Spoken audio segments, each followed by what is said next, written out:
Welcome back, everybody. Continuing my countdown of the 50 greatest Rams ever, the 2025 version. I've done this before and I will do it again. This is how I racked and stacked them at this point in time. Now, I've already done 3 of these, so I've already gone through 21 through 50. I encourage you to go back and check those out. Today, I will be going 11 through 20. Countdown to the 11th greatest Ram ever. And just a reminder, this is a really difficult task. And I try to weigh things fairly. You know, the guys from the 50s, I know, probably don't measure up against the Jalen Ramseys and the Cooper Kupps of the modern era. But you still got to, give them credit for what they accomplished during their era. They were great players during their era, and I do lean a little bit towards the more recent players, but I try to be fair across all these different generations of great Ram players, and there are so many. It's really, this is a difficult task. I give it a try, and you'll see what I mean. And I'm sure I've made some mistakes, and I'm sure I'm going to make some corrections by the time I do this again, maybe next summer. We'll see how it goes. So I'll quickly rehash. On the YouTube channel, you can see my 41 through 50. I'm not going to count through every one of them, just some highlights. Jack Snow came in at number 47. That guy had a great yards per catch average, one of the best. And Leonard Little came in at 46. And Jim Everett, the all-time leading, the passing leader in Rams history, was at number 42. And then 31 through 40, I had Leroy Irvin at 31, a great punt returner and a great cornerback as well. Jalen Ramsey, Kevin Green, Doug France, Robert Quinn is in this group. And number 40, one of the greatest draft picks ever by the Rams, Larry Brooks. And by the way, I got Charlie Cowan here at 39, and that reminds me, I give a lot of credit to guys that played at a high level for an extremely long time. And then there's the guys that maybe had very short careers, but were just incredible. You got to weigh everything. And Charlie Cowan is a guy that just played for such a long time at a high level. Never made all pro or anything like that, but you got to give him credit for his just longevity and playing at a high level during his entire career. And then 21 through 30, Tom Fears, Nolan Cromwell, Dennis Hara, and I have Cooper Kupp in here, one of the few active players on this list. And Lawrence McCutcheon came in at 26. I talked about it recently, the conversation about who is the 5th best running back in Rams history. I actually have McCutcheon above Gurley. Gurley at 29 was certainly in his prime, one of the best running backs in the history of the National Football League, but I gave the nod to McCutcheon, played for a much longer time. Not as flashy as Todd Gurley, that's for sure.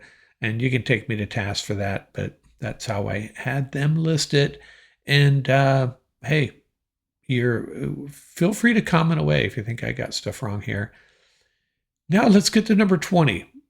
Who is the 20th greatest Ram ever? And I have Les Richter there, the 2nd overall pick in the 1952 draft. And, this is a guy that was a 4-time first-team All-Pro and a 3-time second-team All-Pro. And he's in the Hall of Fame. And, old-timers like this, I just can't ignore them. And I understand that, he may not have held up well in today's game, but who knows? During his time, one of the greatest players in the National Football League. And if you're in the Hall of Fame and you played more than a handful of years for our Los Angeles Rams, you're going to be on this list. And that's why I have Les Richter at number 20. At number 19, Henry Ellard. Fresno State wide receiver, played for the Rams for 11 years, 2-time first-team All-Pro. And this is a guy that, again, wasn't as flashy as some of the other great Rams wide receivers, but 1988 NFL receiving yardage leader, 13,777 receiving yards. Only Isaac Bruce and Torrey Holt have more. And I would make the argument that if Henry Ellard was on, a team that got to a Super Bowl or two, won a Super Bowl or two, he would be recognized for what he was, a great wide receiver, one of the greatest wide receivers of his generation, Henry Ellard. And he deserves, I think this is a pretty good slot for him. The wide receiver group for the Los Angeles Rams is pretty awesome. Henry Ellard is the 19th overall player in Rams history, and we have some wide receivers left to talk about here. Number 18, another wide receiver, Elroy Crazy Legs Hirsch, one of those guys from the golden age of the Los Angeles Rams.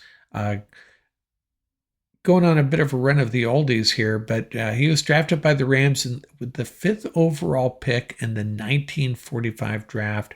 Didn't join the Rams until 1949, though. 2-time first-team All-Pro, 3-time Pro Bowler, the 1951 Triple Crown winner, and on the NFL 100-year anniversary team in the Hall of Fame as well.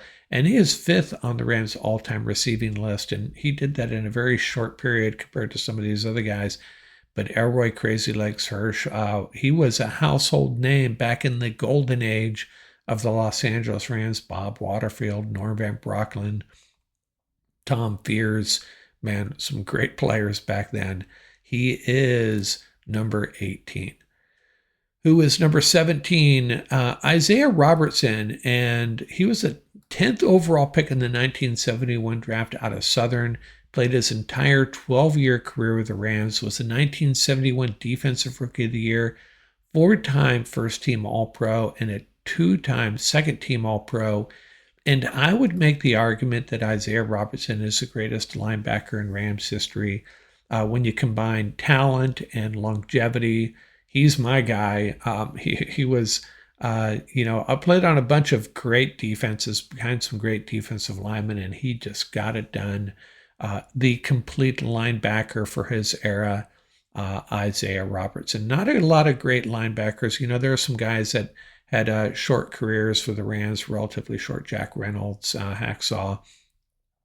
And then there's guys like James Laurinaitis. But Isaiah Robertson, the best linebacker in Rams history. He comes in at number 17. Number 16, Eddie Meter, another Hall of Famer. 7th round pick out of Arkansas Tech in 1952, 2-time first team All-Pro, 3-time second team All-Pro, and he was on the 1960s All-Decade team. The all-time Ram leader in interceptions with 46. And Eddie Meter, great player. How does he compare to Jalen Ramsey? Well, I think we all know the answer to that. But let's recognize Eddie Meter for being one of the greatest players of his generation. And that is why he is number 16.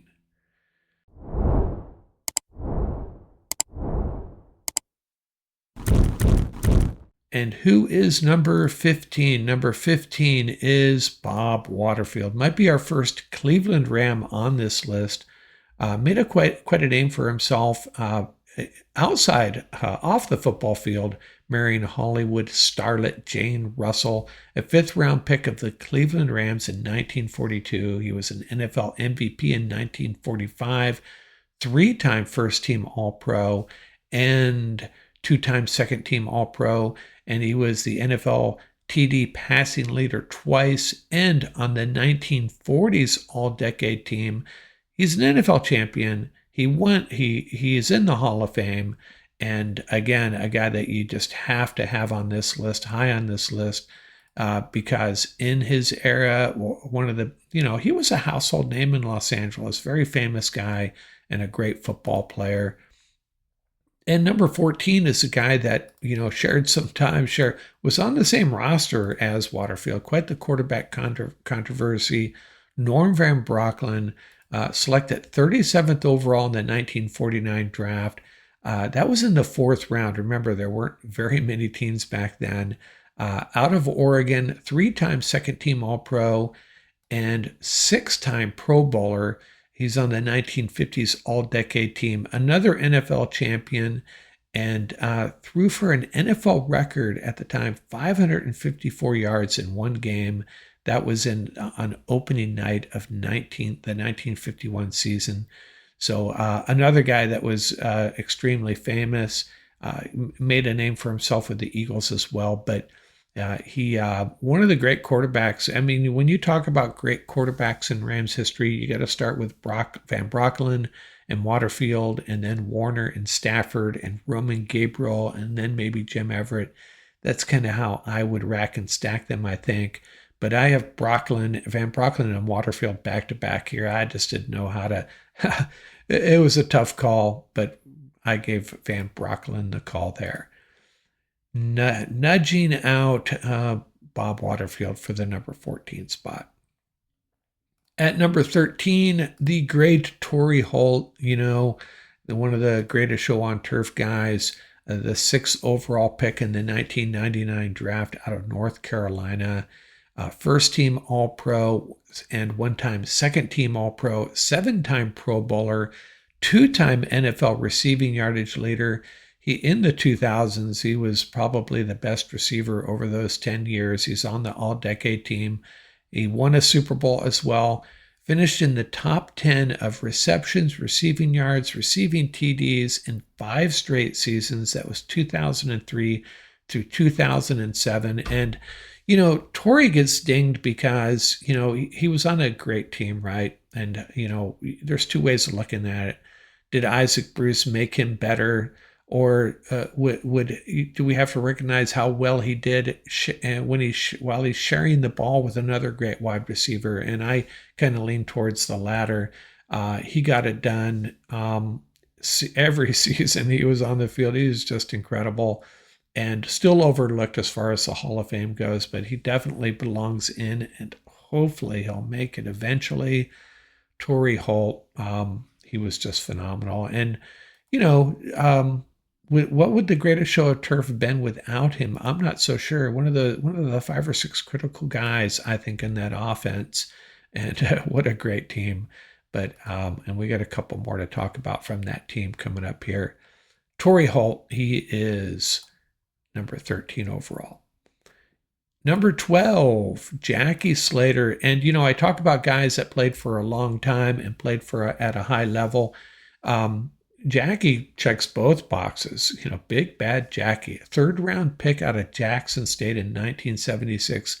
Played 20 years. That's right, 20 years for the LA Rams, playing alongside guys like Dennis Harry and Kent Hill. He was voted the National Football League Players Association's NFC Offensive Lineman of the Year 4 times. That was in 83, 86, 87, and 89. And was the Athletes in Action Bart Starr Award winner after the 1995 season. Played in 259 games for the Rams from 1976 to 1995. Then record for offensive lineman. And he was just a great player. 4-time second team All-Pro, 7-time Pro Bowler. And he is, of course, in the Hall of Fame. So, Jackie Slater is a guy that if he had played 7 or 8 years, he would have been on this list, maybe lower. And if he had played at a lower level for those 20 years, he would still be on this list. He checks both boxes. One of the greatest Rams of all time. I have him coming in at number 12. And the last guy on this video this time around, number 11, another greatest show on turf guy, Kurt Warner. What a great story. We all know about that. The going from a grocery bagger to a Super Bowl MVP, 2-time NFL MVP, 2-time first team All-Pro, 4-time Pro Bowler, led the league in TDs, passing TDs twice, and of course a Super Bowl champion. And, it's hard to assess Kurt Warner sometimes when you figure all these guys that he had to hand the ball off to and to throw the ball to, but he was a great player. he stepped up time and time again and led this team to win and came out of nowhere to do it. And is he the greatest quarterback in Rams history? Let's wait till we get through the rest of this list to decide. But Kurt Warner, that greatest show on turf, has to be the number one guy you think of when you think of the greatest show.